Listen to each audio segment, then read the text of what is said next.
Hello and welcome to the Build with Baer workshop. My name is Pat Baer. I'm here to build some model kits and hang out with you on this 4th of July. Celebrate American independence the way it was intended. Building a model kit from 2002, I believe this kit was designed. No, this is even earlier. The kit I'm starting with is from 1998. Harold, thank you very much for hosting. Dude wants his rug. Thanks for being here. Thanks for throwing the bear cave and the logo emote in there. Yeah, if you're a subscriber, currently throwing there. Thank you. Jam is here. Again, Lashbrook is here. Hello, everybody. Happy Independence Day to everybody. We're going to get kicked off in the building portion in a minute or two, but I just want to chat a little pre-show here, see if anybody else wants to join us tonight. I'm not sure, it's a holiday for many of my viewers, not all, but many. Some people are home. I was myself out today.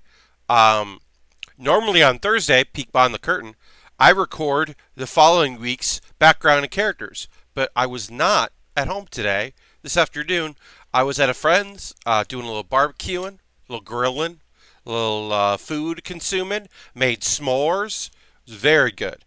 And then I raced back here and got set up in order to stream for all y'all wonderful folks. Because I like being consistent in my streaming schedule. And Thursday's a great night to stream. And also, this is the original night. To be fair, when I first started streaming, it was Thursday afternoons. And then it got later and later, and then it was 8 to 10 Eastern. Now it's 9 to 11 Eastern. The brief window where it was 10 p.m. till midnight when I couldn't stream earlier due to my internet. But yeah, I'm happy to be here. I want to thank whoever renewed. That was whoever renewed their subscription. If you want to throw that information out there, if you get the notification, a reminder: if you use Amazon Prime, you got to manually renew. If you use your coin, if you use the Twitch Prime, because Amazon Prime, you use the coin, you got to manually renew. But the notification is great to see. Thank you to everybody who is currently a subscriber. And thanks for everybody who's here tonight. As I said, we're going to get to building. We are working on a kit that was literally released in 1998, the Serpent, which is the mass production kit from Endless Waltz, the OVA that followed Gundam Wing after Colony. And we've done some of that. The 3 kits I'm building next are all high grades. 2 are 1/100 scales, one's a 144. The third one will build the Leo. Sharks says, glad I'm actually home for one of these. Well, Sharks, I'm thrilled you're here. 2000 was a great year for Sharks, and I'm happy to have you here on the stream. But yeah, one of the things I'm very excited about tonight is working on the Serpent. The Leo came out last year. It's a 144 scale. The second kit that we might get to tonight.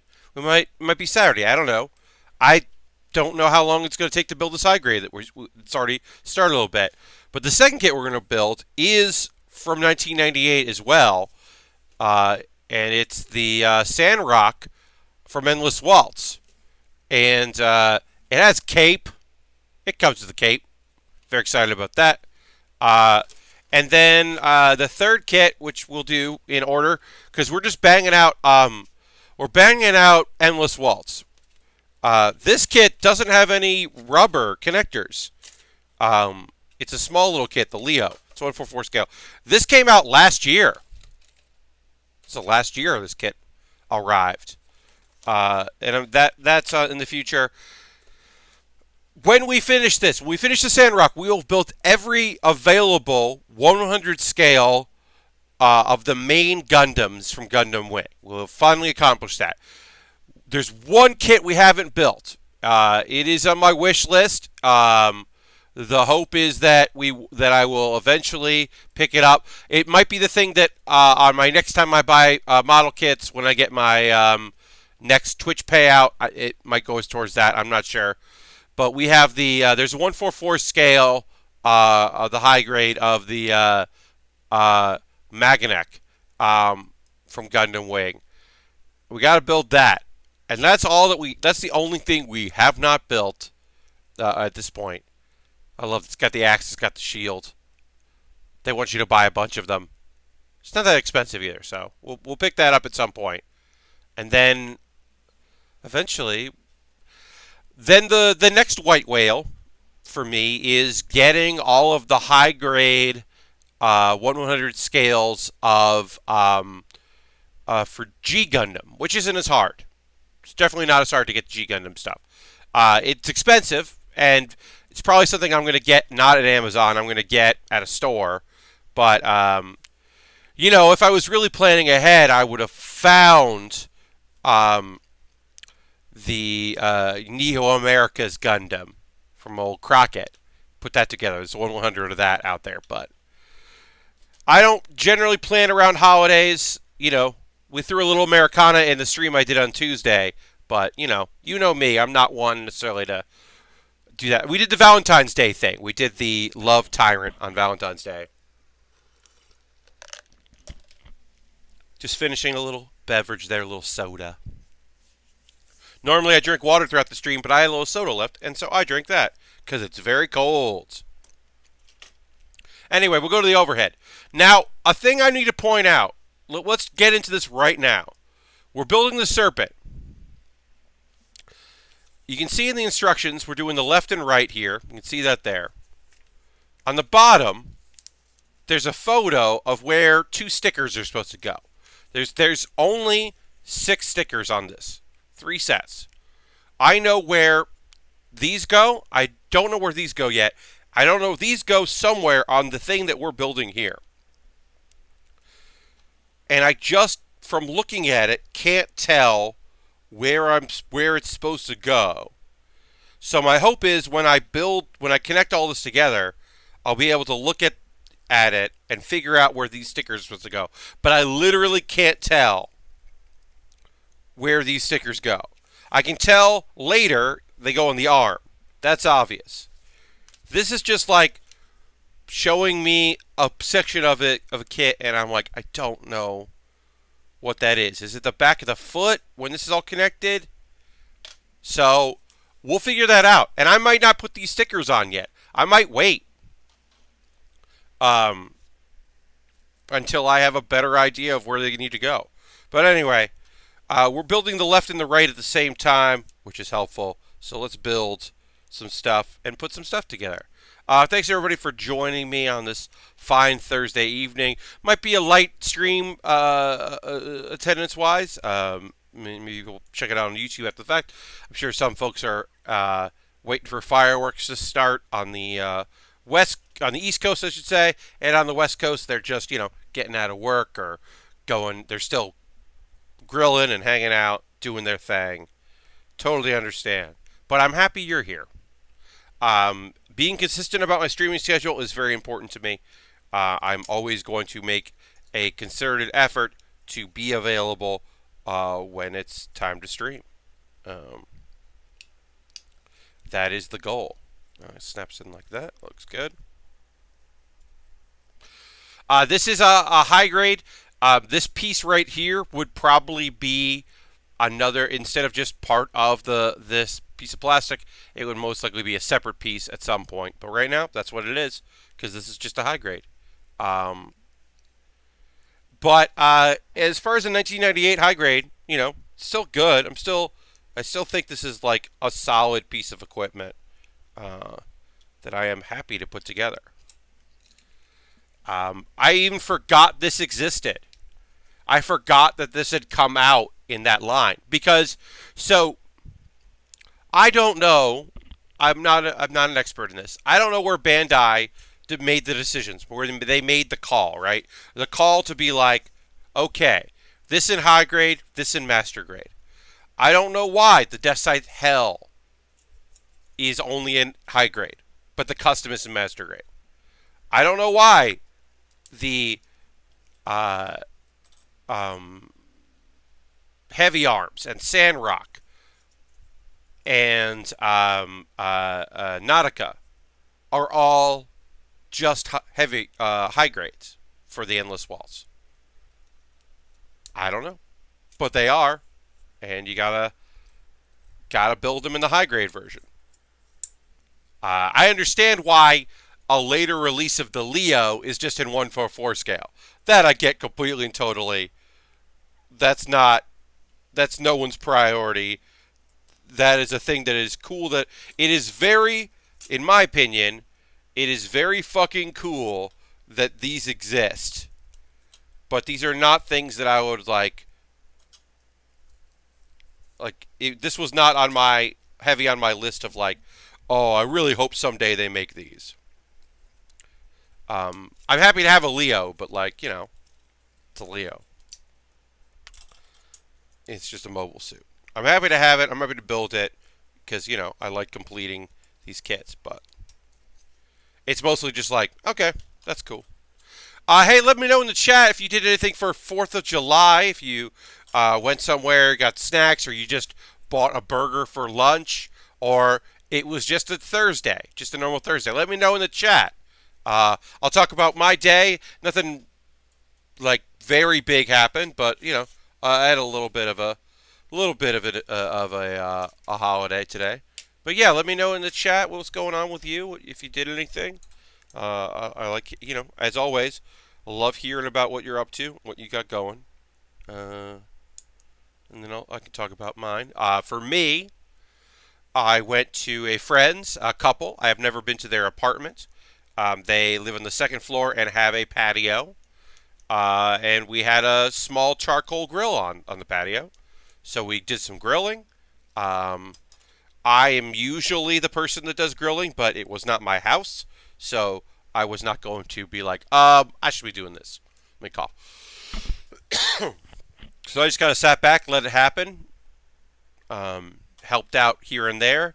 I had a burger that I brought, which was real good. Very good burgers. It was a small crew, so I didn't have to buy that many. Didn't eat anything. A little pinch of salt before it went on. Or seasoning as it went on, I should say. And then I had some really good corn on the cob with butter that melted just from being in the sun, that was good. I was happy about that. And the company was really nice. It was a couple friends I haven't seen that often, so it was nice to see them. A couple of them I'm going to see on Saturday because my friend is having a birthday party. Come over and we're watching a birthday thing, and I'm going to go to that. So it was kind of funny to be like, oh, I haven't seen you in months. Well, see you in 2 days. That was pretty fun, but it was still a good time. We could go on here. Dude Wants His Rug says, hung out with friends for a while, then went to a family thing. All good times. And Lashbrook says, I played a bunch of Apex Legends, and now this. Both are excellent uses of your Thursday. Oops, this thing popped out. That's not good. Try this. I'm going to try this for the third one more time. Those are both excellent uses of your holiday or your Thursday. Congrats to both of you. Both very good. Yeah, it was cool to hang with some friends, and then I sent emails to a couple Canadians that I had emails I had to send to them because I figured, well, it's just a Thursday. If they're Canadians who are also in Canada, so I was like, this is probably a good day for me to email you. Probably a few people you're doing business with that are not available. So I sent some emails. Yeah, just kind of chatted with some friends and hung out. Gossiped a little bit, talked shop a little bit, chatted. It was nice. It's nice to see people. As I said, I'm going to a thing on Saturday for a friend's birthday. Pop this open again. So that'll be good because I'll see a lot of people that I didn't see today. Because weirdly, it seems like a bunch of people decided that this weekend was a good weekend to go away because they can either they have Friday as a holiday, or they are gonna call in sick or play hooky or whatever and just have a really long weekend. All right, I gotta take this thing fully apart. This is getting a little frustrating. I've been planning for this trip this weekend so hard I actually forgot I would have today off. Hell yeah, Westbrook. I've been there before, where your head is down and you're so focused on the thing coming up that you totally miss the other thing that's happening. Been there. Whoops. Okay. So, we got going on here. Harold just subscribed 20 months, 18 in a row. It's been a while. Glad to join you on this ride. Harold, thank you so much. Let's throw the Bear Cave boat, the Lego, whatever you want to put in there. And thank Harold for that. Thank you very much, Harold. Appreciate your support. Harold is a day one. One of my first subscribers when I got affiliate. One of the first people to watch the stream consistently, to retweet when I went live, to tell people to come hang out and check it out. When I went into the evenings instead of the afternoon, Harold followed. During the school year, because Harold is a teacher, Harold Kid has to bail out after the first hour because he's got to go to sleep, get ready to help young minds grow and change, be the future, and all that. Incredibly long-time supportive friends. Thank you very much, Harold. I do appreciate it very much. Hell, hey, if this is your first month as a subscriber, it means the world to me as well. Please don't get it twisted. I am so thrilled to have you. If you can't afford a subscription, you watch this on YouTube, you can't watch it live, you are on my Patreon instead because you think that's a better deal, or you're not, subscribing at all and you're just watching now and again. I get that too. I totally understand and respect it. I'm thrilled to have you as a viewer. If you're watching it live on Twitch, if you're watching the VOD after the fact, if you're watching on YouTube the day after or a couple days after and you catch up, however you want to enjoy the show, thank you for enjoying it and watching it. Means a lot to me. Okay. So we built this leg. And now we have to figure out where this sticker goes. And I think it goes here. I think it goes right here, because that looks right. If we look at the sticker and we look at the back of this foot, I think that's right. Only one way to find out. Because there is an indent. Yeah, we're just going to do that.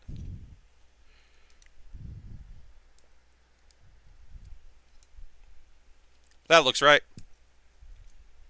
All right, put a sticker on there. I don't know where else it would go. So,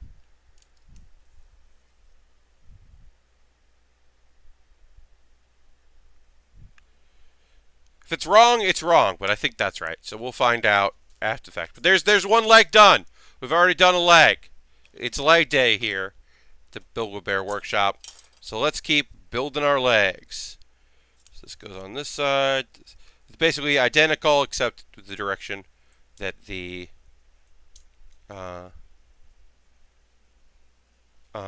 foot is facing. So we connect it. Not the foot. The leg here. And then this goes like this. Now we make sure everything's lined up because we ran into a problem with it. The other one. Hey, weird that that went together with no problem, whereas the other one gave us a bunch of problems. Huh. It's almost like doing it one time makes the second time easier. Yep. And then we'll just put the other sticker on.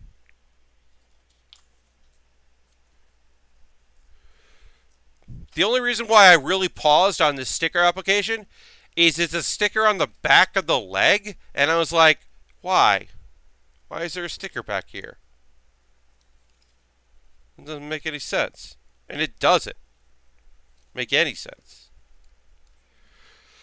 Sounds like there's some local fireworks going off in the background. You shouldn't hear them too much. My fans are going, but I have the window open because it is very warm in here. Partially because I was out all day, and so the heat was just trapped in my apartment.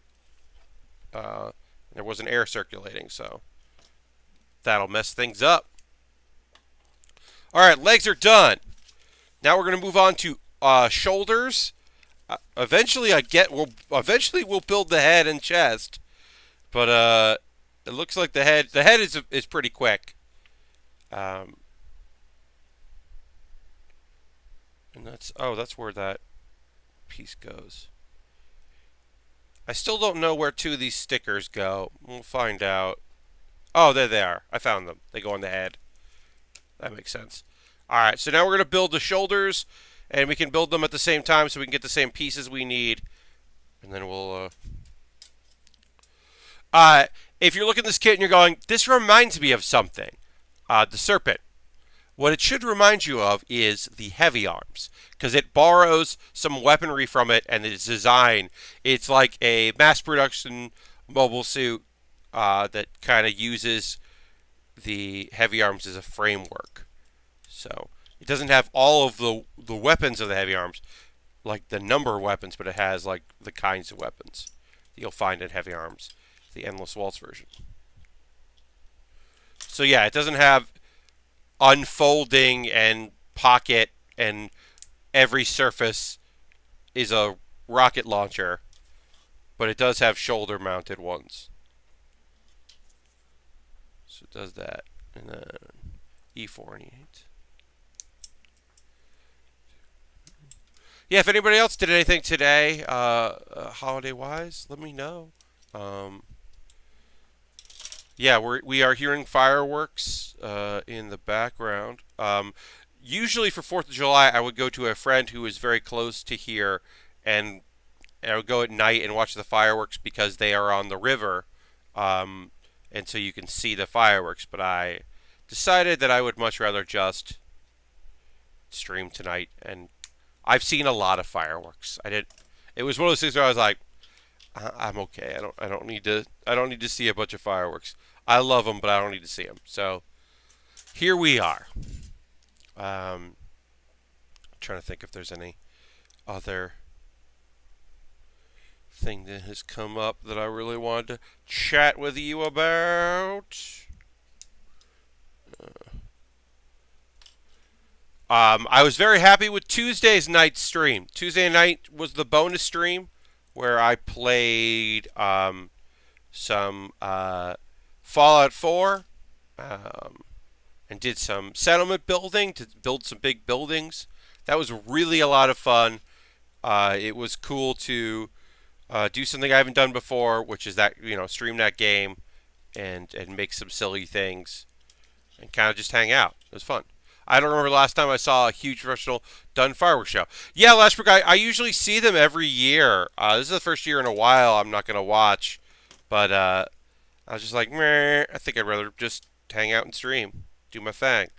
But yeah, it is, I do enjoy it. Occasionally, a cool fireworks display. They're fun every now and again. But I was like, I don't really need to watch. I think I'm good.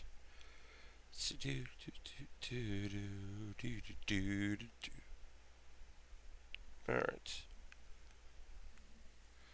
I gotta put a poll up for my Patreon to decide what I'm gonna sing. Or if I'm gonna do Twitch Sings next week, or if I'm gonna do Hearthstone.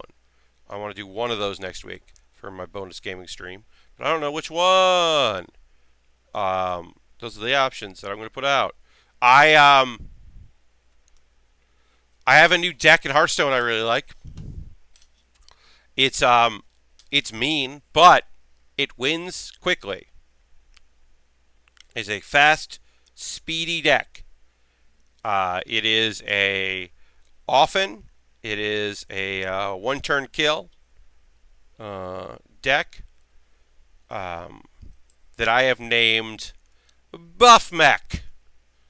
You don't always have to buff a mech, but when you buff a mech, you win. Or sometimes you buff just some other card. There's a couple of mechs that are perfect for it. It is as far as Hearthstone goes, the whole premise is just like, find a Radiant Elemental and beef up whatever you've got. Or find the Mecha Warper, because it's a wild deck. It's for Hearthstone Wild. Find a Mecha Warper and then buff whatever you got. And play him cheaper. I did 42 damage on turn 6 yesterday. I have only lost to Wild Revive Priest, who just had like the nut draw, and I was just not getting any cards that I could play. My most expensive card is like a 4-drop, and I was just getting all 4 and 3 drops and none of my cheap buff cards or my card draw cards, which was very frustrating. And then I let them get to cheaply make a bunch of cards that negatively affected my side of the board. I couldn't get anything to stick, and I lost. And then I lost to a deck that is basically very similar to the one I'm playing. And it's like, oh, okay. Well, if I'm going to lose, I'll lose that way. But it's a fun one. I'm enjoying it. A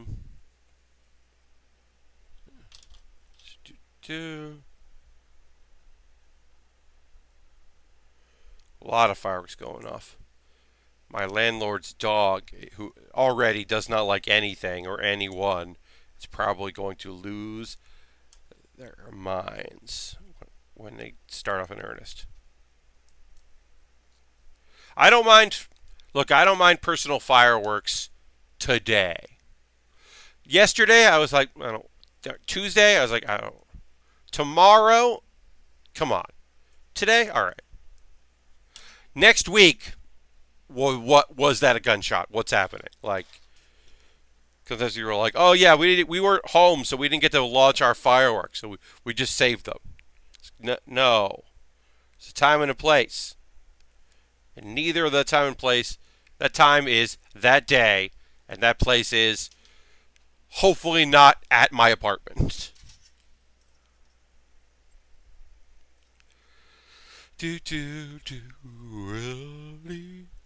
I have an earworm in my ear. I'm going to say the name because I've been kind of singing it here and there, so I apologize. But it is a Bee Gees song, and it is just in my head because I heard it. How Deep Is Your Love? I heard it playing at a radio today, and it's not even my top 5 Bee Gees songs. But it's a good Bee Gees song. And it is just in my goddamn head. Alright, let me hear it from you. I've been kind of leaning on you a little bit, chat, tonight. And I don't normally do that. But what's your earworm song? I dropped a piece. I'm picking it up. What's a song that you're like, oh no, I heard this song. I'm dead now. I'm done for. Let me know write it out in the chat. Let me know. Leave a comment. But yeah, let me know your what is your like, oh no, this is going to be my life now until I hear another one. For me, it is apparently it is How Deep Is Your Love is one of them. I did not know that.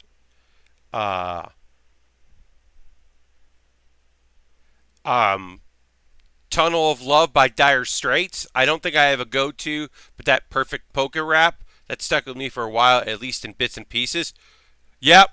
I want to be the best, the best, the best, the best. Yeah. That did stick with me as well. I hate it when that happens. A lot of times it's a song from one of the learning videos I show my pre-K students. Yeah, that'll probably do it. Those are meant to be catchy. Oof. The song Call Your Girlfriend by Robin. I sometimes will just be humming the chorus without realizing it. And I'm like, oh no, this happened. Poker Face. I think I can now hear Poker Face, but when Poker Face was huge, hearing that, I would be like, well, this is the song that's in my head now for a very long time. It's not great. It could be bad. Sorry. Was in the sun a lot today. I'm very happy that I managed to apparently not get a sunburn, although I bet tomorrow I will wake up red in certain spots. But I think I avoided most of the sun vis-a-vis staying in the shade and then applying sunblock after my other sunblock had just, melted away from the heat. I think I'll be okay. I have often spent many a holiday standing under the sun, just roasting myself and not paying attention. But I think I did alright today. I'll find out. Saturday stream, we'll see if I'm just a big pink red blob of a man.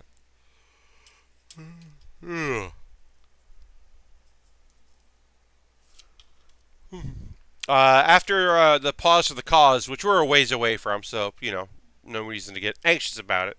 I will dive into anime. This is we've got some new shows that started. They started this week. I think Monday was the first day, and then we were wrapping up some other shows. So it's kind of this like in between where I'll talk about like the 4 shows I'm going to talk about today. 2 are brand new.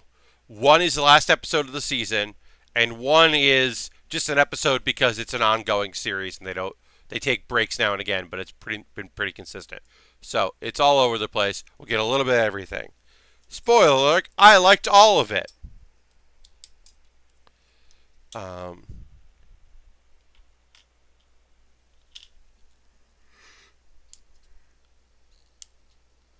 also, I said, most stuff is starting this week or next week, so by next week I'll know what my schedule is for videos. I'm happy there's 4 things. Well, there'll be, right now, because One Punch Man is ending, there'll be 3 things between Tuesday to Thursday that I can watch, but I'm assuming there'll be something else. And then I'll stuff to talk about on Saturday because there's at least 1 show starting tomorrow. I actually I'll look that up while I'm assembling this. Did they actually announce on the calendar when is Fire Force? I think that's tomorrow or Saturday. So we will talk about that on Saturday.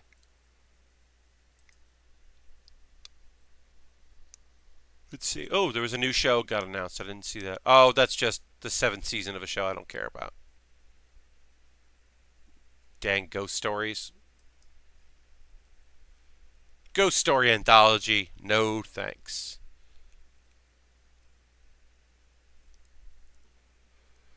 Hopefully by next week some other stuff will come out that I'll want to watch that between the Saturday stream. New Akira was announced. Yeah. I didn't pay attention to the Akira news. I caught a glimpse of someone being mad, and then someone being mad at somebody being mad. It was the Akira live action casting call, and then what TD is gonna direct? Looking for race appropriate actors. Oh, that's why someone was mad at someone being mad. Okay. Yeah, I can see people being mad. The thing that was floating around was someone who was mad about that and about the casting for Little Mermaid, and their argument, I at one point totally believe this is a real person, and on the other hand, can't fucking believe this is not a troll. That were like, oh, well, what would you say if they hired a black actor to be Megatron? And it's like, do you think that Megatron is white? Also, are you under the impression that there wasn't another voice actor? Do you think that Megatron is white? Is that what you're saying? Because that doesn't. Because it's Japanese, and so there's a Japanese voice act. Multiple. There's no rate. How would you even know the race of the voice actor? It kind of broke my brain. Like, if you try to infer the logic of that nonsense, like, nah, no, none of that works.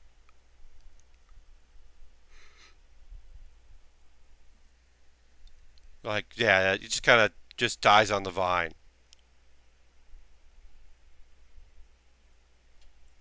They're like,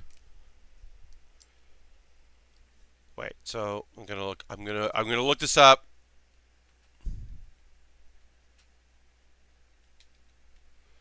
Yeah, so what the exact transform? Well, I'm looking up something real quick. So, by that logic, no white voice actor can ever do jazz because jazz was voiced by Scatman Crothers.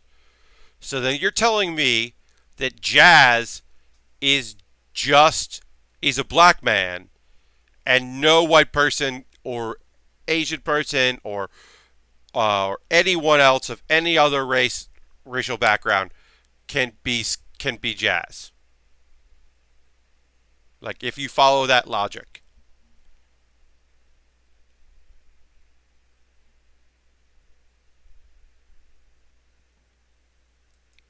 Because it's not logic. It's nonsense. It is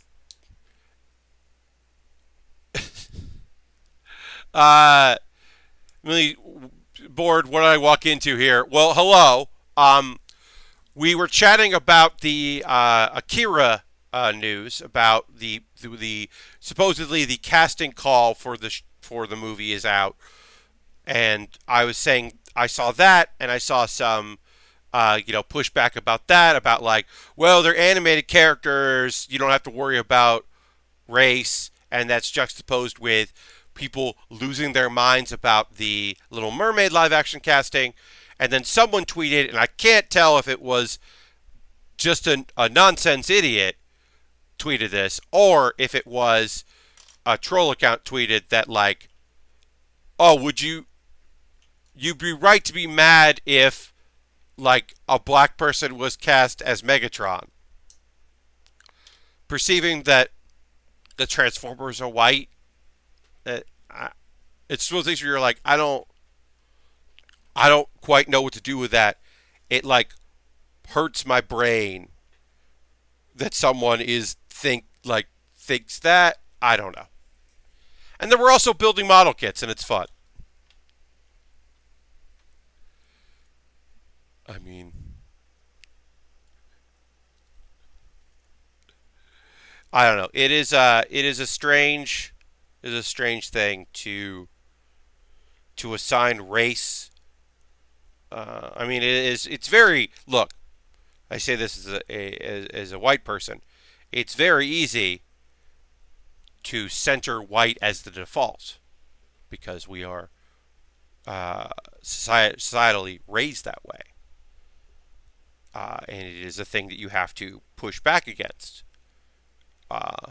These assumptions, these normalizing, these centering, and be like someone was trying to scientifically say that that mermaids wouldn't be black because of the amount of sunlight they're exposed to. And it's like, mermaids aren't real. They're not a thing. So they can be whatever.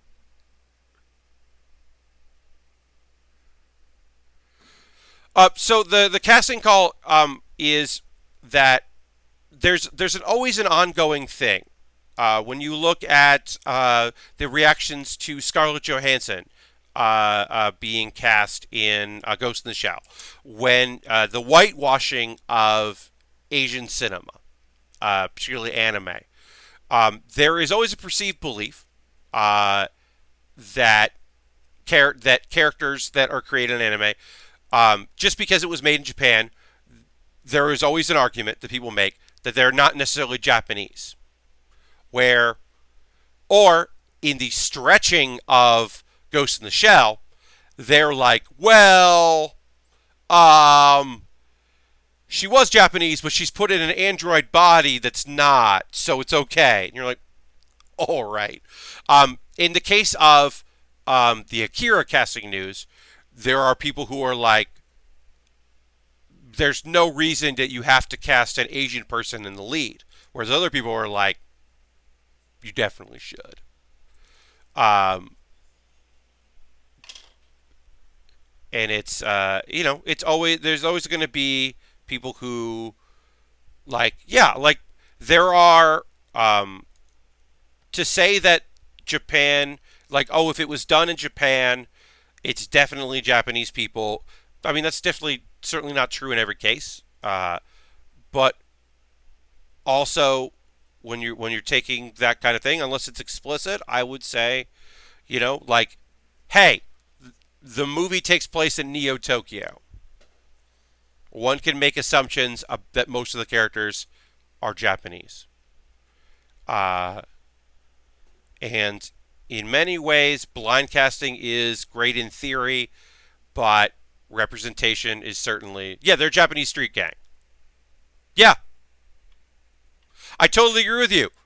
I don't disagree with you, but I do think that there are people who, as particularly folks that are white, uh, like, see a character and see themselves in that character, and because white has been centered as the norm or the standard, they're like, oh, well, yeah. I mean, I just assumed he was a white guy. Like, there are people that are telling me, they're like, well, they're like, well, Hiro Yui, like, and it's just like, his name is Hiro Yui. That's a Japanese character. It's like, nah, like, that's a Japanese character. Like, nah, um, it is, like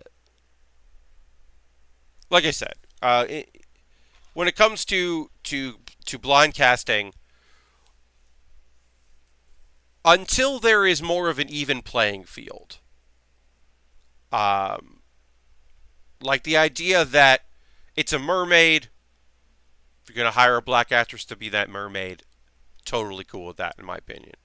Totally cool with that, in my opinion, because we've had a lot of white Disney princesses, and who cares about that from that perspective? Until until it actually is, not feels like it's been an even playing field for a lot of young people to see themselves on the screen, be it animated or live action. Doesn't mean that Ariel isn't that Ariel's Little Mermaid, that animated is, doesn't exist. They're not taking that away. They're just changing it and going a different route. My problems with the live action Cinderella that Brandy was in is that Brandy's not a great actress, but that's still a cool movie. Very blind casting on that one. Kind of depends on if it's exclusive cultural practice or not. Sometimes you just don't celebrate things from someone else's culture because it's reserved for them. Yeah.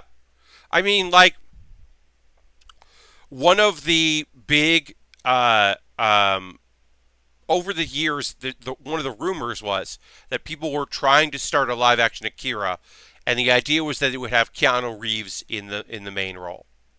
And Keanu Reeves has Hawaiian and Chinese heritage. He is an Asian Canadian, who then is a naturalized American. So, like, in certain ways, it's like, yeah, that is an interesting thing, but it feels like it should be a Japanese actor, like, especially because in most perceived culture, like the fact that Keanu Reeves is mixed race is not a thing that like was a point that people talked about for a very long time. He was perceived white, and so when that happens, it's hard to like just be like, this is a very tough. These are tough conversations to have. I am not being as eloquent as I would like, so I do apologize for that. But yeah, to me, it's like,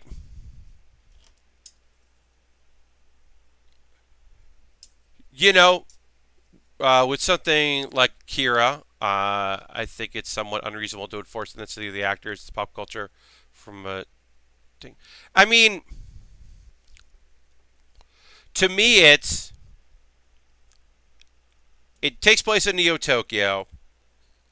Uh, these are Japanese characters. Some of the characters aren't. Some of the characters are taken from other parts of the world forcibly. Some of the children, so so it's not exclusively uh,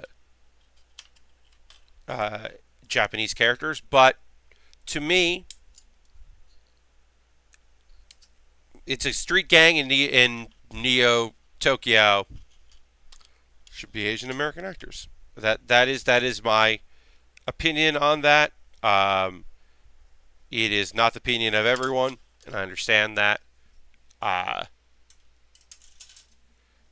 but I also like, I don't know.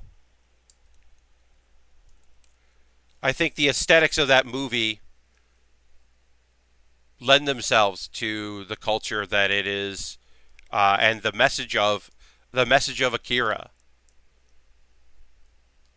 Yeah, I agree with you that it is, but also the thing is about that story, about the story of Akira, the story about those children, is about World War II and the end of Japan's era of World War II and about nuclear war.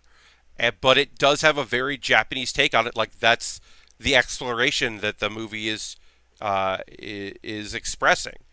I think it is I think there are storylines in it and sub stories and characters that far extend any culture, any one culture, I should say. But I think that uh, I think in this case that it is important. Um,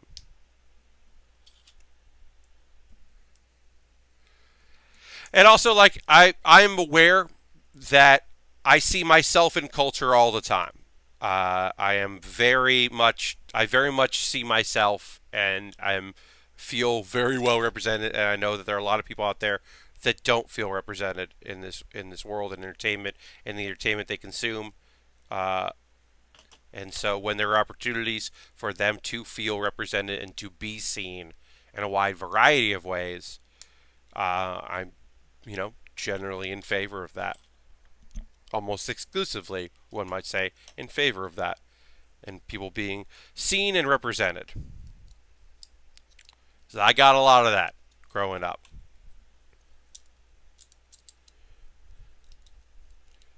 Um, there was a series of, I always say this. There was a series. There was like a phone. I don't remember what brand. I don't remember what brand. I apologize that I don't remember what brand. But there was a series of commercials where like there was the cool phone company, like a cool dude, and then there were a bunch of nerds that represented the other phone companies, and they were like trying to like bully him or like they were like mad at him for being so cool. I don't remember what company that they were that was the cool one. I guess that shows you how effective this ad was. But yeah, I don't remember which one it was. But it was like the idea of like, we're cool, this is the cool one, and everybody else isn't cool.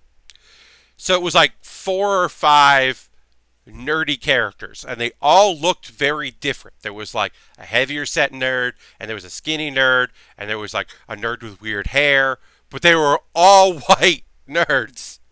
So it was that thing where it was just like, I couldn't be more represented. Like, here's the broad spectrum of white nerds. We got all these different kinds of nerd characters to represent these different phone companies. They are all white because it is the late 90s, and this is what you get. And it's like, shit. I don't think that people will be like, need to be represented in that way or want to be represented in that way, but they don't even get the option.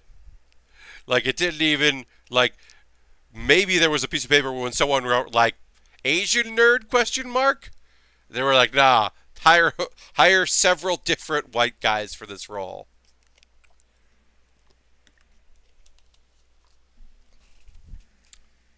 I feel very seen, is what I'm saying, in this world.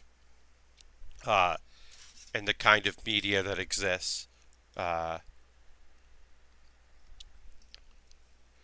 like, the Big Bang Theory has isn't all just white people, but it certainly gives you a wide spectrum of white nerdness.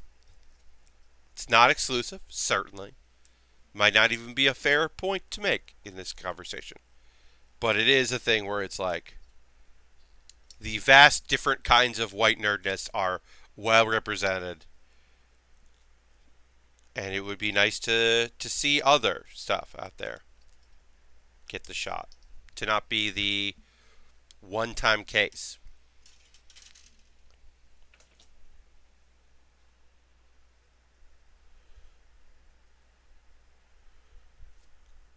Um, I don't know.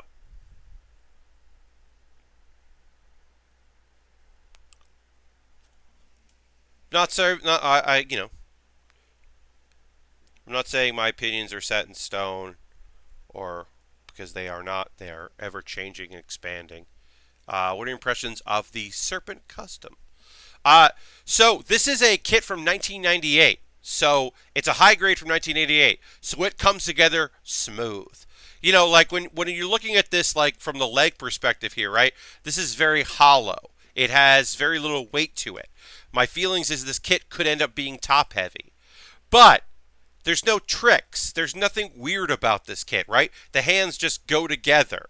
The arms and shoulders just go together. Like, I'm talking about like somewhat complex, you know, uh, conversations about race and putting together this hand and not even thinking about it. Um, I love the colors. I love the muted uh, browns and grays. I think it looks really nice. A little touch of the red. I've always enjoyed this as a kit, as a uh, you know, as an actual suit. Um, but as far as high grades go, this feels like a very 1998 high grade. I actually wish that the bottom had rubber. I know that it would have rubber if this was a master grade. I wish the bottom was rubberized. That like weird era of G Gundam into Gundam Wing, where sometimes there'd be like rubber bottoms on some kits. That was more of a G Gundam thing. But uh, yeah, overall, this is like come together pretty easy.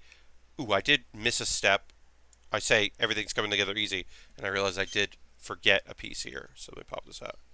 But overall, this has been, you know, this is like a pretty easy case, you know, kit, I should say. Um, the high grades of this era were like the Endless, Decite Hell and the Heavy Arms Custom from Endless Waltz. Like those high grades were all pretty straightforward. Um, but it's still been fun to build it. I'm enjoying this so far. I I do like the kits of this era. They are fun. Um, and you know, I say this a lot. People hear me say this a lot. I love the 1/100 scale for model kit building on stream. If I'm home, if I'm you know just doing this at my leisure, I can take my time. I can get my magnifying glass if I need it, if or whatever. Like um, the 144 scale isn't bad. You know, or a real grade. building a real grade on stream can sometimes be tricky, just because you're you've got to focus on some really tiny pieces. Right now, these hands are the tiniest pieces, and they go on nice and easy. So that's been nice. Logan's here. Is there something like dropped commentary on the weapons manufacturer? The Serpent uses the same gun as the heavy arms. Yes. So in the OVA, there is a conversation because in story of the OVA, Troa, the heavy arms pilot, has defected to this terrorist group and is helping this terrorist group out. So they base their mobile suits on they modified it based on the heavy arms, which is why it has similar guns to the heavy arms. So there is an in-storyline reason for that. And then there's other stuff going on. Yeah, but also most of the others have the heavy arms gun. I don't know. I know that the Serpent has it because of it. They decided to mass produce it in order to use it in the show. I don't know. Other than that, I don't know. I like that it has the beam weapon that you find on the tall geese as well. I think that's cool. But yeah, I don't know if there's any particular other reason for that.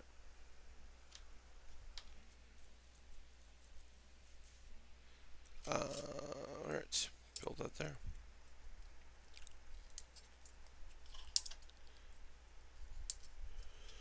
I have not read all of the manga, the official manga that happens after Gundam Wing.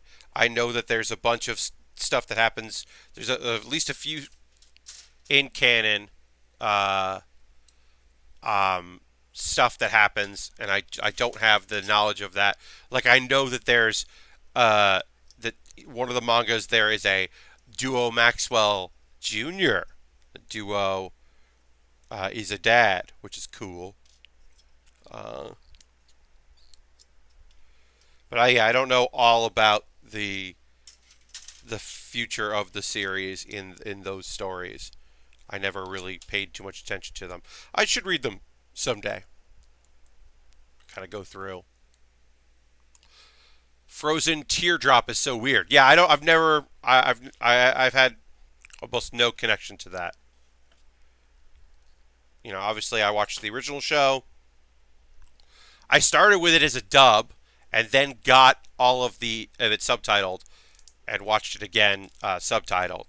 I didn't hate the dub, but once I realized it was a show that I was enjoying, I was like, oh, I should probably watch all of this as fast as possible. So I got the subtitled. And then, of course, watched the OVA. And then from there, watched all of G Gundam. And then from there, started watching Gundam X.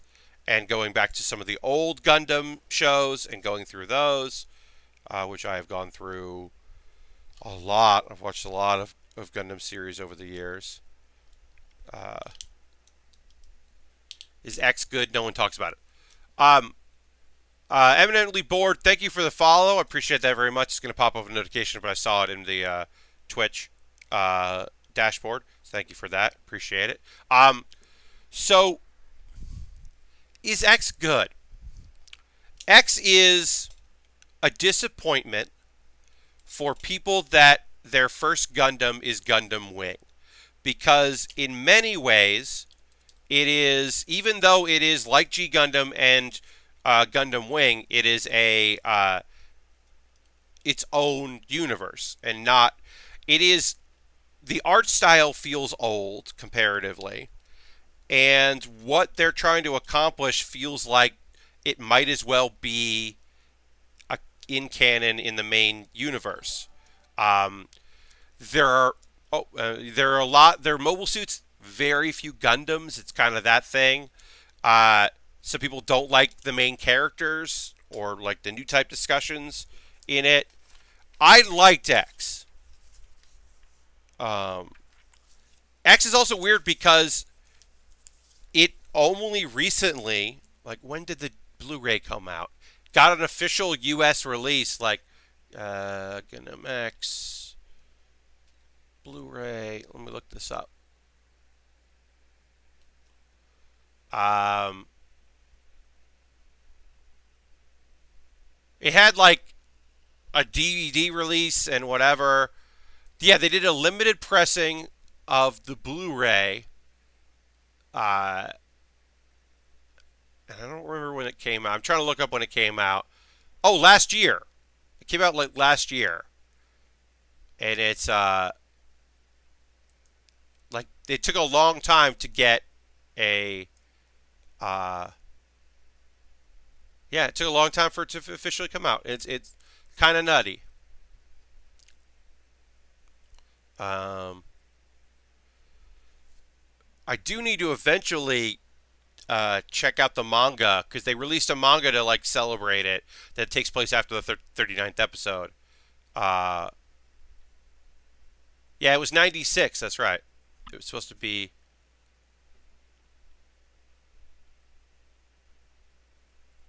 It was supposed to be 50 episodes, and people were not into the show. People were very much not. I watched it fan subbed, like after I consumed X and G or Wing and G. But yeah, people were not into that show. In Japan, they were just like not having it. So it only ran 39 episodes.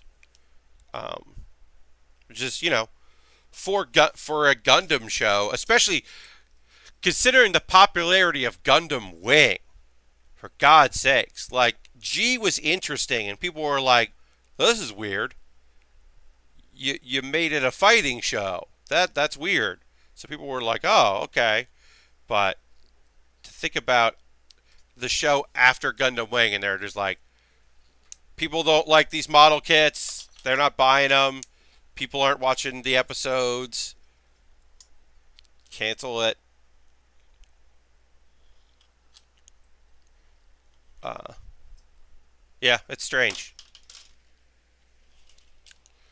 Overall, I like the characters a lot. I think there's some interesting characters in that show, and I think the X, the main Gundam, and the Double X, the follow up to it, I think those are very cool kits. And also, yes, there is an after thing. Like there's like an attachment that of like a big jet component that like attaches. That looks like it looks a lot like the Transformer Jetfire that like attaches to the Gundam, and I'm a sucker for that. But I don't know. I can understand why it's not why it wasn't popular in the time because it wasn't. I mean, it wasn't Gundam Wing. What are you gonna do? The follow up to Gundam Wing, and it just didn't hit.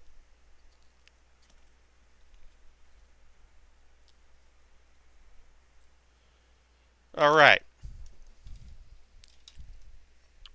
We are going to take our pause for the cause here. I'll talk about some new anime stuff as we continue building, but I will take the moment just to say hello. Thanks very much for watching the stream. Just a brief pause here, and then we will get back into building and continue till 11 p.m. Eastern time because it's just after 10 right now. Thank you very much for watching. If you're currently a subscriber, you can throw an emote in the chat. Let the people know. You can subscribe via Twitch Prime or with just regular old cash money. Either is fine. It totally supports the channel. It's a great way to do that. If you can't, give me a follow. Turn your notifications on. I stream Mondays and Thursdays and Saturday from 9 p.m. to 11 p.m. Eastern. I do one bonus stream a week where I play video games. It's not building, but my primarily, I am here to build model kits, and I enjoy building those very much and hanging out with all of you. I also have a Patreon. Patreon is another way to support me. Once again, I'm just going through a bunch of ways you can support the channel, and then we'll get back to building and talking about some current stuff. So bear with me as I talk about my Patreon. I've got 4 tiers, $1, $3, $5, $10. Each has its own advantages. That's another way to support me. And I thank you very much for that. I have an Amazon wish list. Here is the Amazon wish list link. I am going to go and look at it as well. Um, this kit was bought by Harold off my wish list. Anything that was bought on my wish list jumps the line. The other two kits were things I bought myself, but we're going to go through the Gundam stuff. But yeah, I've got some cheaper options, some expensive stuff, some Lego sets, some papercraft stuff, a bunch of different things, ranging in price from real cheap to not cheap at all. At the bottom, I have some equipment, new snipper clips that would be nice to get at some point, but it's not necessary because these are going to go eventually. I've been using them for 2 years. It's probably time for me to upgrade. My toolkit I'll have to upgrade at some point as well. Those are just like some cool things that are on my wish list that people could pick up if they wanted to. I have a coffee that people could support if they'd like. Anything I make on Twitch, on Patreon, coffee, goes into me buying kits and equipment. It all goes back into the channel. And so I appreciate anybody that is able to support me in any way, shape, or form. If there's something on the Amazon wish list you don't see that you think I should build, let me know, and I'll put it on there. I have a Discord, the Bill Baer Community Discord. I post photos of stuff I'm working on. People post things that they're working on. It's nice. People post, there's maybe 2 or 3 messages a day. It's very chill and light. I always post build photos on there as well. And then background to characters is cool. It's a weekly series that I do. This is a video that I put out yesterday. It's pretty fun. And that's it. Let's get back to building after I drink some water. And I will talk about 2 series. 1 series is wrapping up, 1 that's continuing, and 2 brand new anime as we build. I'm going to drink. I'll finish off my soda here. And have a little water. Now's a great time for you to rehydrate if you need to. Not rehydrate, just hydrate, not rehydrate. Dehydrate, hydrate. Rehydrate would be if something bad really happened. You should just hydrate in general. All right. Let's get over the show, the ongoing show done, the one that I've been talking about that not a lot of folks watch here, but is very good. This episode of Black Clover. So the whole idea of these couple episodes is most of the Black Bulls are away. Some of them are fighting the elves. Some of them are on another mission. And this terrorist group that has been doing some stuff is like, oh, we're going to attack the Black Bulls hideout. We're going to destroy it. We're going to fuck things up. There's only 3 Black Bulls left in the base. Also, they call their base their hideout, and I don't know if that is a translation like decision or if that's really what they call it in the Japanese, but I love that they refer to their base, that this organization calls it their hideout. Just weird. They're the heroes. It's weird that they would call it a hideout, but they do. So we've got the misfits of the team. We've got Gray, who is a young woman that does not like her own appearance and does not like people looking at her, and so she uses her shape-shifting magic to change how she looks, but just doesn't like to be looked at. We've got Gordon, who looks like Marilyn Manson. He's a wizard that does poison magic, and he looks goth and creepy, and he whispers. He's always whispering. He's only talked in a normal voice once in the show previously, to the point where he's subtitled in Japanese, and they leave that in the subtitled version, which I think is very cool because it adds to the whole thing that he is whispering and people can't hear him or understand what he's talking about. Real nice guy. And then there's Gotch. And Gotch is the shitty character in the show that I hate because he's pretty high-powered. He's not really a misfit. He's very skilled fighter. He's got cool abilities where he can use mirror magic, which he can make copies of things and he can bounce magic between mirrors that he creates. He's got cool abilities. His character flaw, and I am putting character flaw in the biggest quotations imaginable, is that he loves his little sister. And it's weird and uncomfortable, and it's played for laughs in the show. Like he's always showing photos of Marie. He won't shut up about Marie. Butt romancer's here. Butt romancer. Yes, the Siscon character. Yeah, and it's played for laughs. Like she asks about another one of the main guy in the show, Asta, and he's like freaks out about it and tries to kill him. And it's like, okay, this sucks. This guy sucks. But anyway, they're the misfits. One of which is just a character that sucks. He's the Mineta of the group. If you're a My Hero Academia fan, he sucks a lot. I hate him. I wish he was not part of the show, but he's there. Anyway, they're the misfits. They can't get the job done, but they can work pretty hard, and they're pretty great at it. Gordon yells. Gordon, the character that just whispers, yells. There's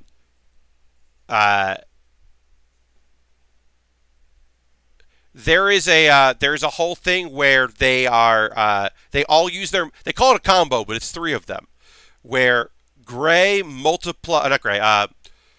Gotch multiplies Gray, so there's more of her, so her power is amplified, and then she turns this giant monster into a plant type, and then literally says, because they are the comic relief characters, so it's okay for them to say this, she goes, now it's a plant type.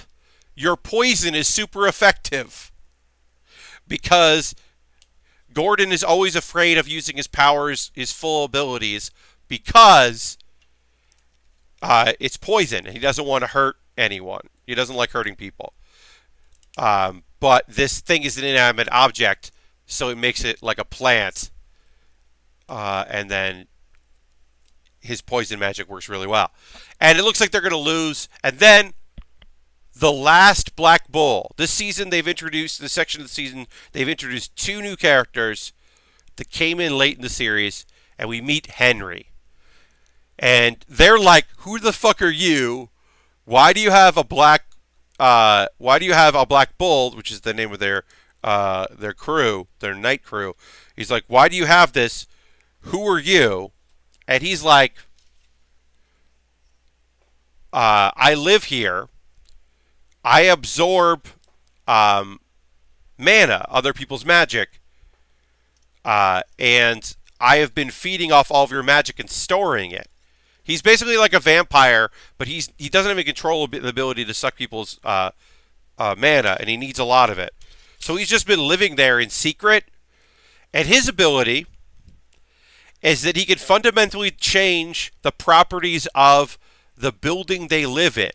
And he's been doing that in the past by like making it like they've always commented in the show in the past. They were like, yeah, there's this weird thing where sometimes pillars are there when they weren't before, and sometimes doors are missing. And they thought that was the hideout doing it, but it turns out it was Henry this whole time. And the only Black Bull that's ever really talked to him that hangs out is Asta, who's the main character, because he doesn't have any magic. He has no mana. So he's okay. And this dude, Henry, even though he's never been able to talk to anyone that lives in the house, has like a huge amount of love for it. So he turns the base into a big building mech and defends like the base with the base. Like he just like punches a big thing with like a big fist that is the base, and the robot he turns into has horns because they're the Black Bulls. And I just want to own that. I want to own that kit. I want to own the Black Bull base with like Henry.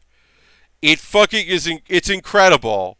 It was such a silly thing. It's so awesome to see the jokey characters get a chance to shine. One of the jokiest characters is Charmy, and we'll get to see her she gets to do some cool stuff now and again. But it's really fun to see the goofy comic relief characters get their moment in the sun. because like even with a show that's about misfits, there are lower class misfits. I talked a lot about a show that nobody here watches, but Black Clover is a fun ongoing series. If you really want to watch an anime and like deep dive into a show and then keep watching it because there's a lot more to it, um, it's very good. Sorry that Gotch is a siscon. It fucking sucks. It is the shittiest part of the show.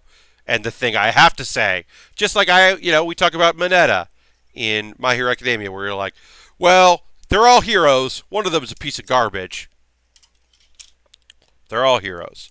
Um, anyway, speaking of heroes, it was the last episode 12 of One Punch Man Season 2.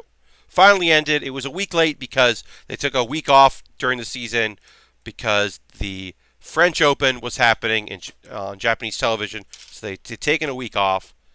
But they're back and finished off. And the first two episodes aren't great of this season, I'll fully admit. First two episodes, not particularly great. And then I know that there's been some criticism by people who, because they didn't read the manga, so they didn't know. And you shouldn't have to read the manga to enjoy a series if you're watching it as an anime. You just shouldn't be able to enjoy it, whatever it is. That's my belief, anyway.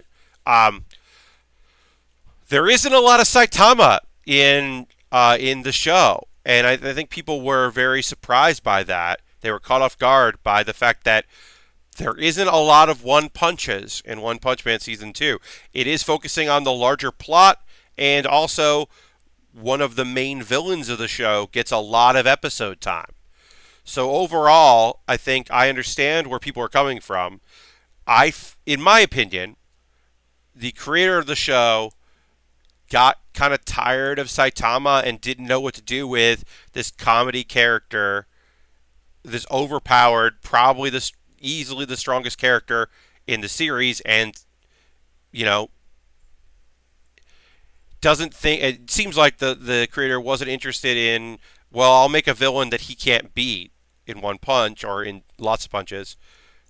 So it was leading up to focusing on the Monster Association and the Hero Association and the problems they have, and introducing a bunch of, in my opinion, rad as shit characters. Like, I love Death Gatling and his dumb, not really abilities. And Metal Bat, I think, is a fucking fantastic character. I love Metal Bat. There are a lot of cool characters in One Punch Man. The first two episodes, animation-wise, looked bad. I think they got better as they went along. They clearly, decided that they would save some money by, having some poor animation in the beginning, first two episodes. And that certainly hurts the show. I'm putting this, it's not really a sticker, it is a gem, like a little gem there. I'll put it here so you can see. That's the eye of the Serpent. Like the strength of a One Punch Man is just the other heroes working around him. King in particular. Yeah, I agree with you. I think they handled King well. I love the fact that, so King, we've heard about King in the show before. We find out the deal with King. Here's the deal with King. King is not actually strong. Part of the thing is that King has taken credit for some of Saitama's victories.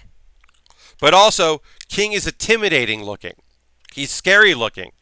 And people get really scared when he talks to them. He talks big. And so a lot of times, monsters and criminals, and villains just surrender and don't want to fight him.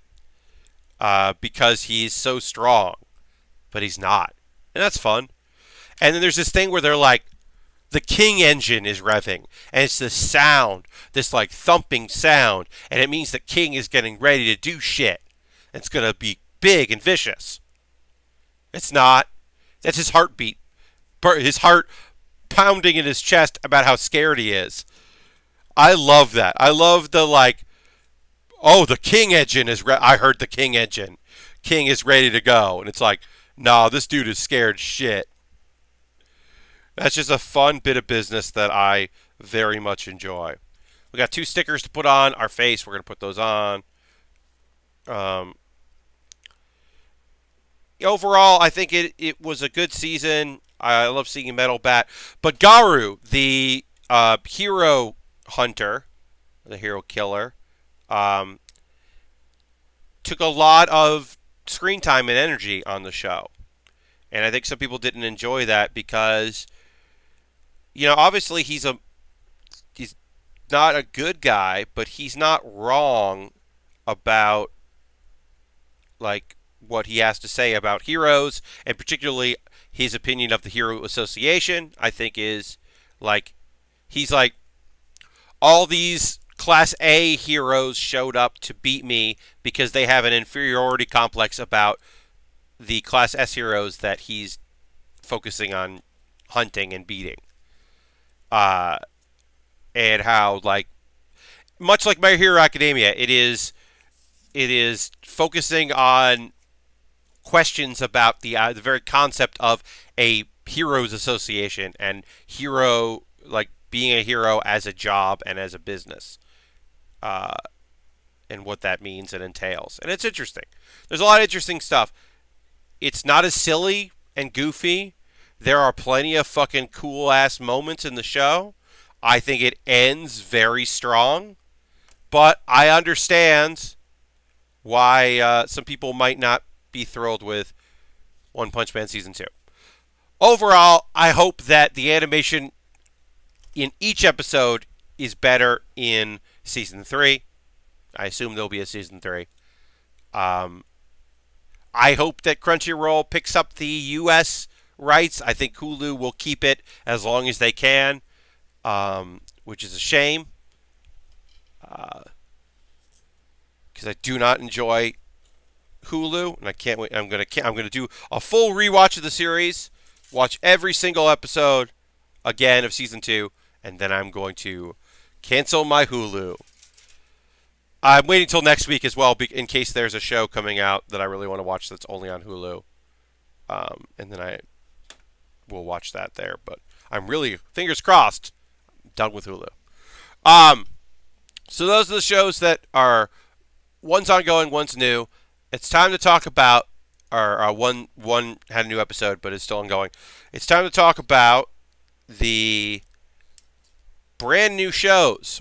I've got 2 brand new shows to talk about. The first one is called Are You Lost? ? That show comes out on Tuesdays. It is about 4 young ladies who wake up on there was a crash. They're on a school trip. They don't know each other. I guess that was a big school. And there was a crash.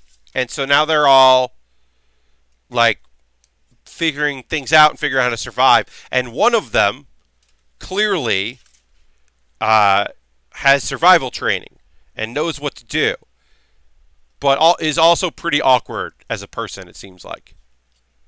And it's a comedy, and it's a half episode length. It's a 12-minute show. And I'm definitely interested in the second episode. I think I think it's going to be fun. There was like a moment that felt weird in it about she was going to pee on someone because they were going to drink salt water. I don't know. It was a whole thing where I was like, this seemed weird. This seemed like a weird joke, but it was over very fast, so I was like, okay. Overall, though, Are You Lost? It's a show that I'm looking forward to watch more of.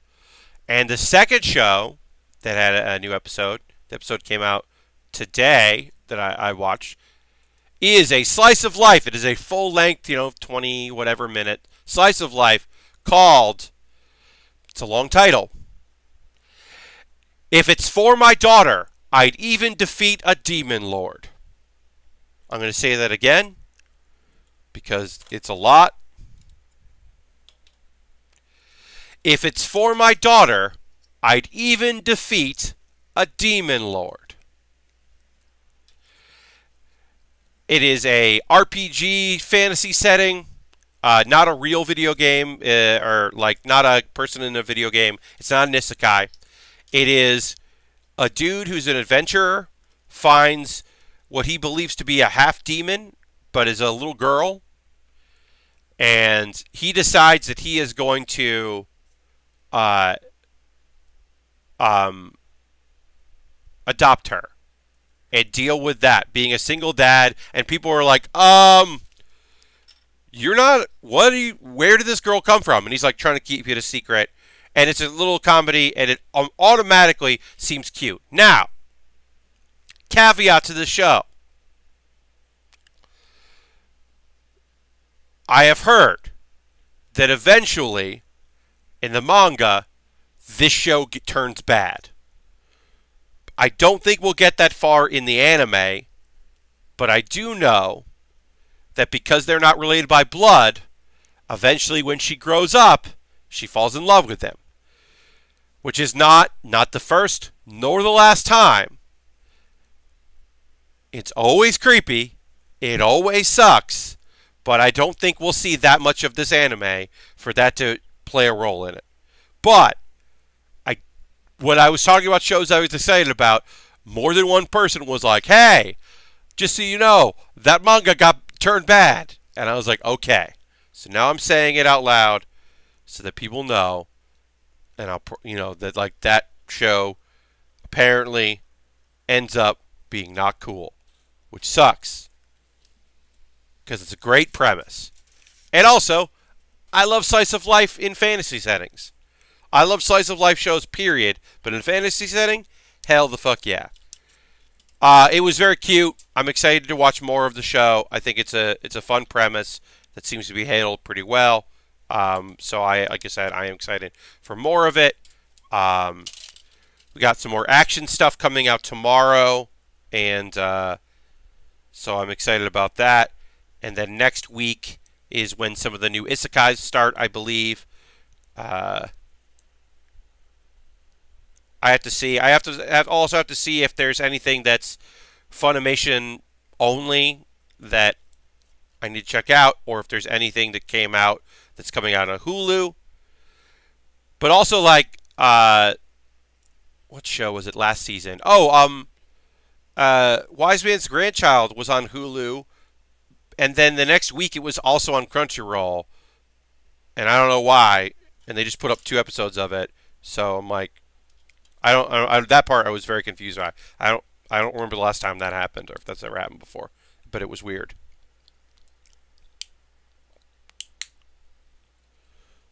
All right, goes there. Let's go this. Put on our rockets on the back of our Serpent here. As I said, this build, like I haven't had to say a lot about this build. It just things snap together really easy.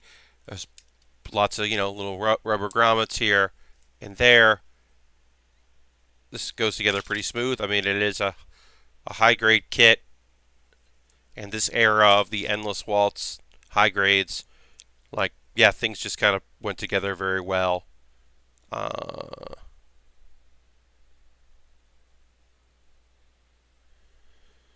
12 and 19.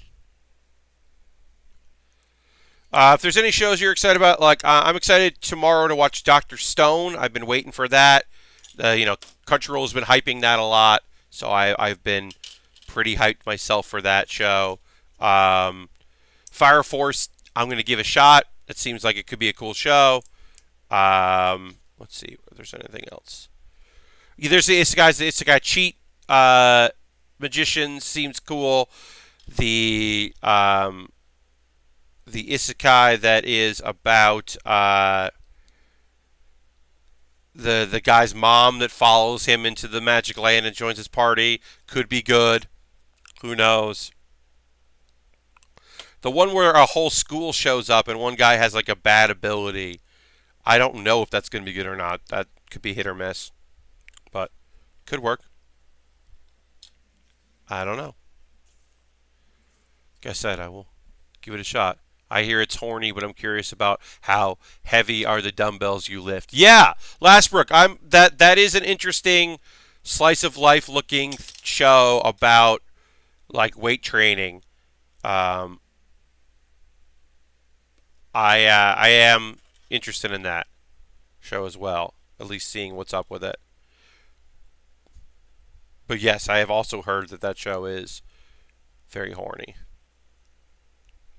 Which is now, hey, I'll say this. Nothing wrong with that. Nothing wrong with a show like that. I mean, there are times, especially in anime, where it's not cool and it feels gross and weird. Like,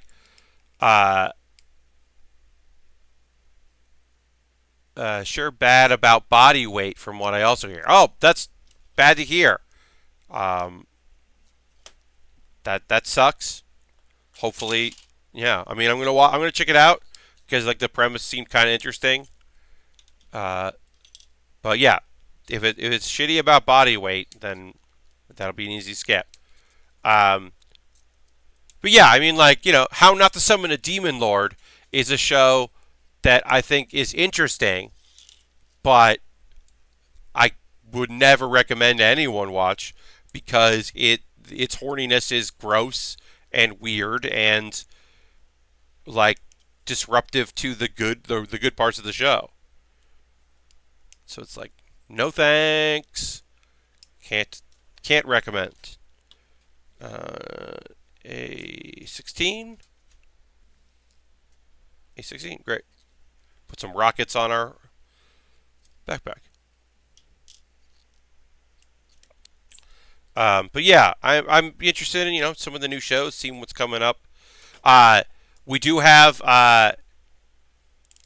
the second season of Is It Wrong to Pick Up Girls in a Dungeon coming out. I'm excited for that. I like that show quite a bit. The first season's real good. Side series is good. That's on Amazon Prime. It was on the short-lived anime strike when that was a thing. Remember when that was a thing? Catch any news out of A? I have not. Utena is also coming to Funimation, and I've been meaning to rewatch that. Ooh, okay. I have not caught any news. I did very little today as far as being on the internet. It was pretty nice. I watched one anime show. I watched the For My Daughter. If it's for my daughter, what? If it's for my daughter, I'd even defeat a demon lord. I watched that show today because it came out today. But that's it. I was not really around the internet.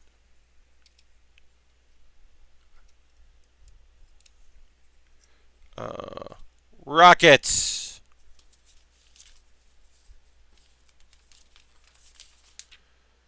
All right, let's. All we have left is the weapons, so we'll move on to the weapons. But I am going to do assembly, and then we will do the weapons after that. So let's put on the legs first. Yeah, these legs feel very loose. This is a loose-legged individual.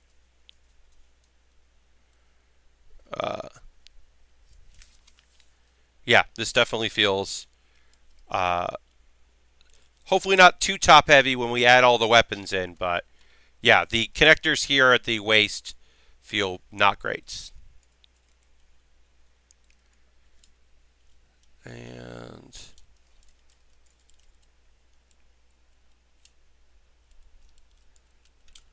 oops.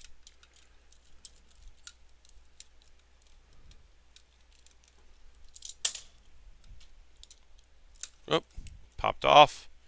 So yeah, some of these connections aren't necessarily great around the rubber pieces that need connect to our plastic.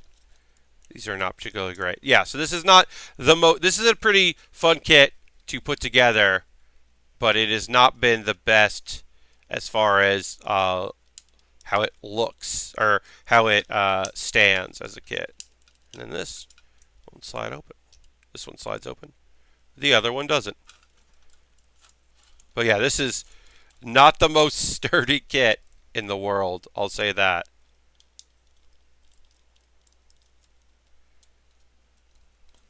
You can see. I'll put it like that. You can see our friend right there. But yeah, let's build some weapons. We got a little time left in the stream for that. It is, but I've been too lazy to do that. So let's just watch it on YouTube.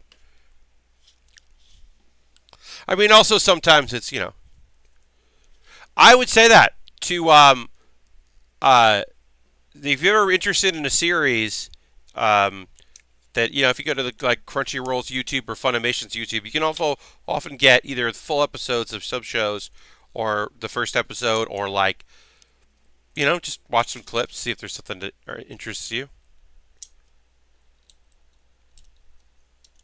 All right, so we're building our heavy armed style machine guns right now. I like this color. I think it's weird. It's a weird juxtaposition. This like purplish color here, I think looks weird compared to the grays and brown of our kit. I don't love that.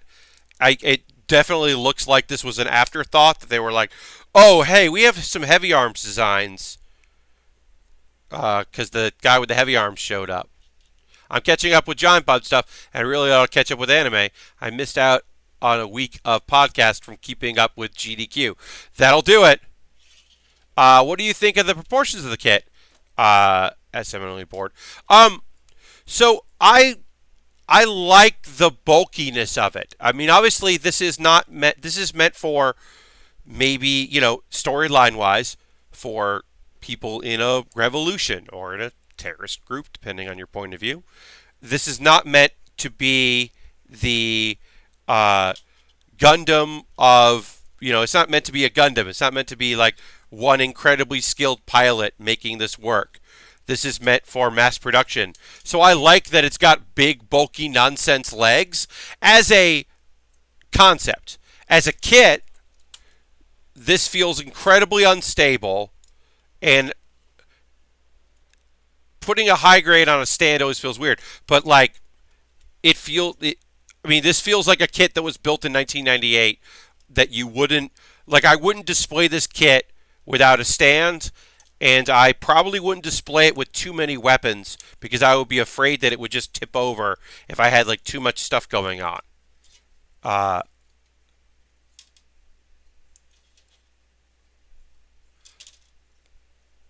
The unedited version, Barton Foundation. Yes, Logan. Yeah, no, that I do know. Yes, they wore the brown shirts. Yeah.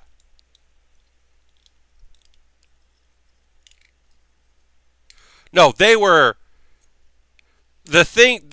Look, are they revolutionaries or are they coward terrorists? Clearly, yes, the Barton Foundation were bad guys. Clearly, these were the villains. I'm talking about the larger scope, especially about Gundam Wing. In this case, is pretty cut and dry. But like the thing that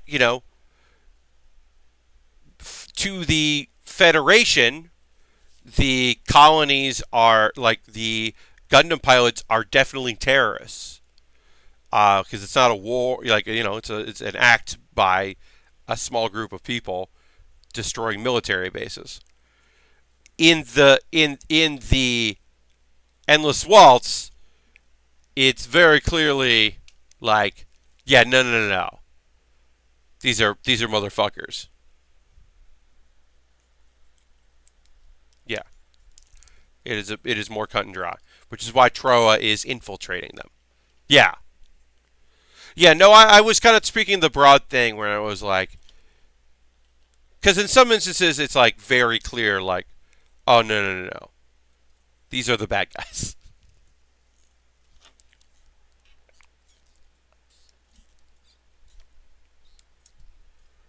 Yeah, this is a monstrous crew of people doing some bad stuff.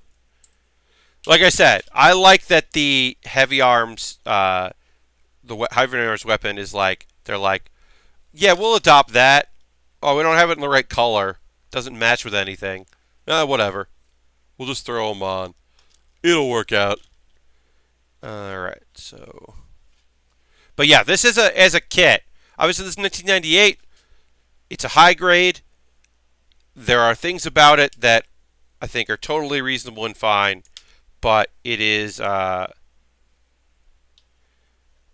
not the most sturdy kit in the world. I would definitely not display this without a stand. Certainly, the legs look big enough, right, and bulky enough, and the feet look bulky enough that you think it would be fine, but the joints are not that secure. Yeah, and it feels rough. All right, so we need 15 and 19.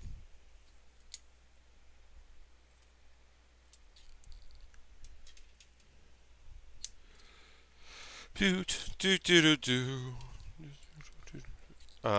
Let's see. I'm trying to think of the other shows that I'm excited about that are coming out next week. I mean, there's a bunch of stuff. This looks like it's going to be a pretty good season. I know people are excited about the Accelerator series of the scientific, railgun and all of that. The Accelerator has its own show. People are real into Accelerator. I've never been super into that series. I think some of it's fine. Certain magical index, certain railgun, whatever magical railgun, all that. I think there's pros and cons. If you're really into the series, great. I'm glad you get more of it. Uh, I think the overall premise of a certain magical index is a fun premise. The idea of there's a city with a bunch of geniuses and people have special powers and they're all interesting and they're ranked and some are better than others and some are weaker than others and whatever. And then there's just one dude who his ability is not good because his ability is that he can cancel out other people's abilities by hitting them. That's all he's got is that his punches, but he still has to take a bunch of abuse to be able to get that punch in. It never really works out. It never works out for him. And then also there's Index. I keep waiting for Index stuff to keep showing up in Railgun. Index spun out. Yes, because there's Railgun is kind of focused on a couple characters, and then they're not focused in the other ones, and then some of these series, the main thing about it that doesn't work right for me is that some of these series happen at the same time. So there's a version where you can people do the math of watch these episodes, then watch this episode, and then watch this, and then watch that. Or you could just watch it in the way it came out by season and then figure out oh, okay, this makes sense now because this other show happened. And all that stuff I'm I don't know, y'all. I don't know. I think that it's a lot. It's a lot to ask. It's like when people are what do you mean you haven't watched every Fate series? It's just there's a lot of them. I don't want to watch all of them. A lot to that show. No thanks.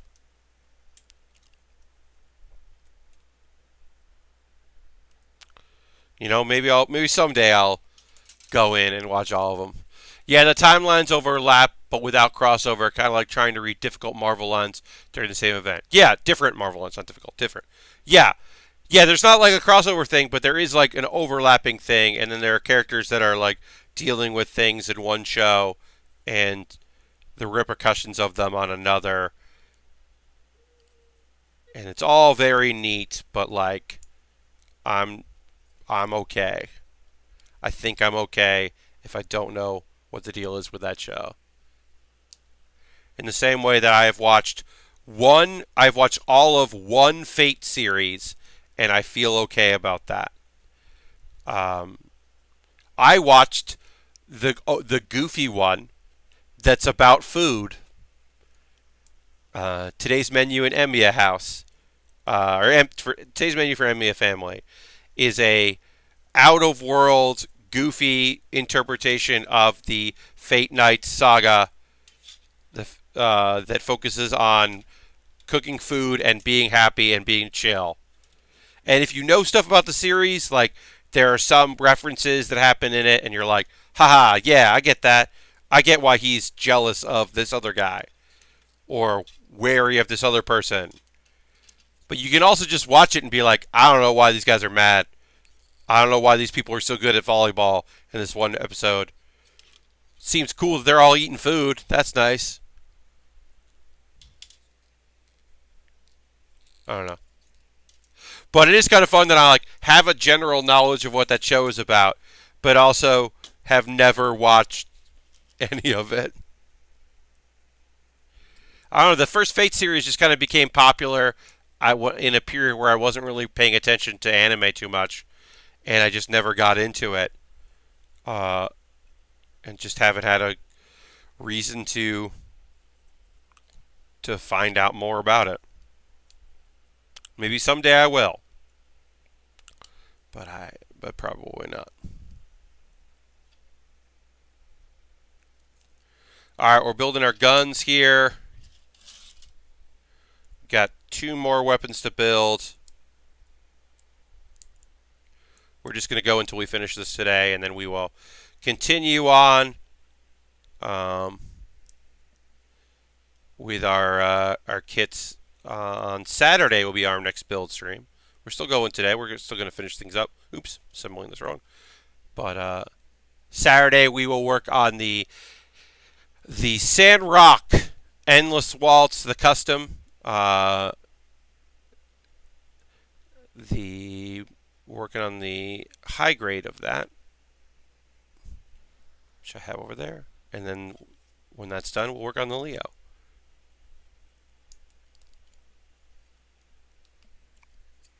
All right, so we do this, we do that, we did those. Let's build a big old gun. We got 2 big old guns to build here. I like the weapons of this kit. I like the options for it that you can kind of play around with when and how what weapons you use.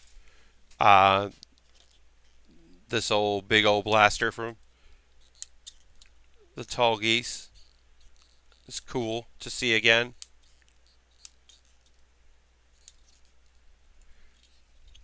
The Leo is such a great grunt, says Logan. Yes, I'm excited to build it.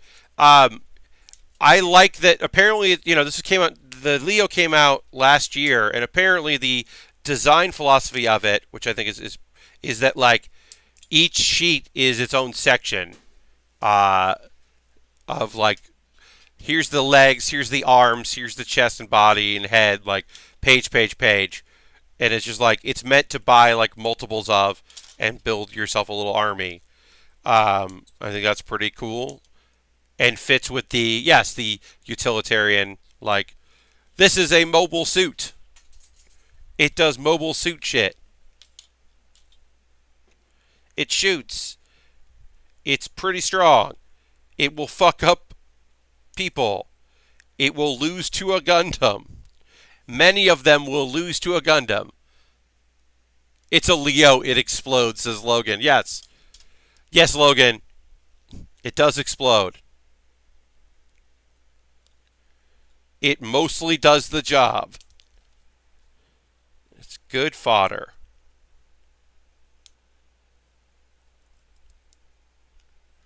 All right. This goes like this.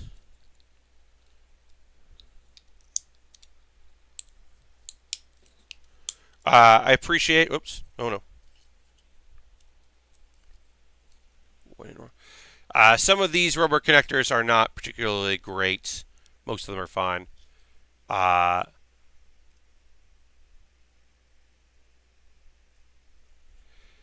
yeah, it doesn't use polycaps. Yes. Yeah, if you see some of the high grades, some of the high grades that came out in the last couple of years are like a special like thing that Bandai is trying, where they're trying to do correct color versions. They're trying to trying to make kits that don't use like the polycaps at the end, like these pieces, which are giving me trouble here. That everything just kind of fits together with plastic. But it is an attempt to try out some different techniques as far as kit construction for the for 2020. But obviously, it starts with 144. You'll see this in some of the high grades that have come out like last year. Some of them are, you know, they're trying different things with it.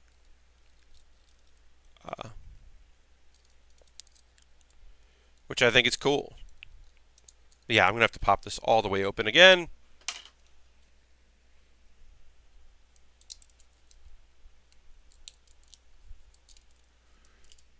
Hope they ever get around to giving the Virgo some love. Yeah, who knows? I mean, I was surprised to see a Leo. The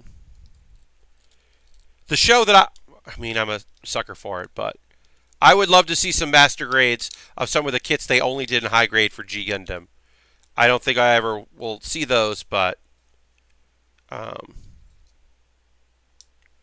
like to someday see that. All right. Okay. So let's try to do this again.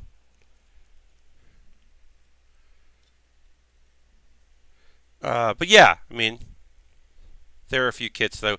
I also, I can't find a good EUC website as far as Lashbrook. I also, I know I'm a broken record about this. I want my Death Scythe Hell perfect grade, or my Death Scythe perfect grade, and I want my Death Scythe Hell master grade. The custom, the Endless Waltz custom would be a great perfect grade, or the original, but I want my Hell in master grade. I want to be able to build that master grade. It's annoying that I can't. So this is set up so you can do it with either hand, either arm. You can switch that. We'll put it on the one that it picked there. Oops, oh no. Dropped a piece. The Moon Gundam has those as actual parts. Yeah. Another example is how the most smaller kits come with a sticker for the eyes. Yeah. Perfect grade, all the Gundams from Wing. Pantai, it's free money. It's a lot. The heavy... Imagine a 160 scale heavy arms. How many missile launchers you have to build? Dang, that's a lot. That's a lot in the 160 scale. But I think in a 160 Death Knight, or Death Scythe, Death Knight, got Warcraft on the brain. A 160 Death Scythe would be incredible. I'd be a big fan. And then we got this big old gun. This is a big old gun.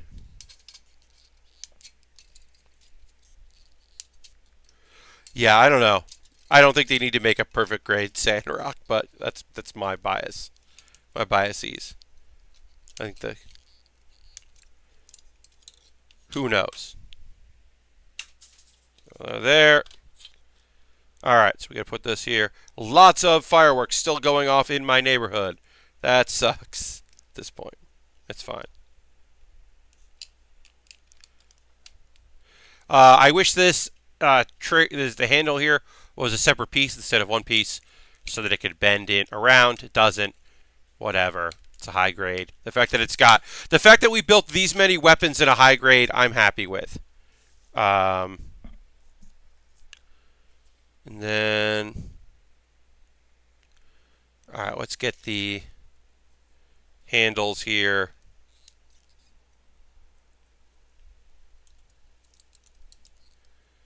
We'll put the handles on. This is the last piece, and then there's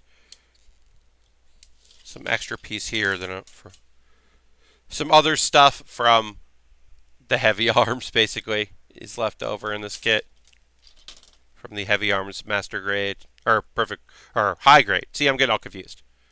Mecha Bazooka, yes. Alright, that's it for that. And then these go here. These go here. And then you can, on the back, attach the weapons to the back of the kit, which is silly and nonsensical. and so much. Like I said, now it's top heavy because I put these giant weapons on the side. And it's not even holding the other guns. But yeah, we got it here. This is our Serpent. We will continue with the Sandrock and the Leo and continue to work on finishing off all of the many kits from Gundam Wing and Endless Waltz, particularly. Finishing everything up. That's going to do it for our stream today. Thank you so much for hanging out here in the Build with Baer workshop. Our next stream will be Saturday. This Saturday at 9 p.m. Eastern. Please come check it out. Tell your friends. Follow me on Twitter and on YouTube. Thank you very much, Logan. I appreciate that. I had a great time putting this kit together. Thank you, Harold, for picking this up off my wish list. Check out my wish list. And then every link I said earlier in the show is in the show description of this YouTube archive when that goes up. Thank you very much for hanging out. I hope you have a great rest of your holiday. And if it's not your holiday, I don't know, just have a great rest of your Thursday or the start of your Friday. Have a good one, and I'll see you next time. Bye-bye.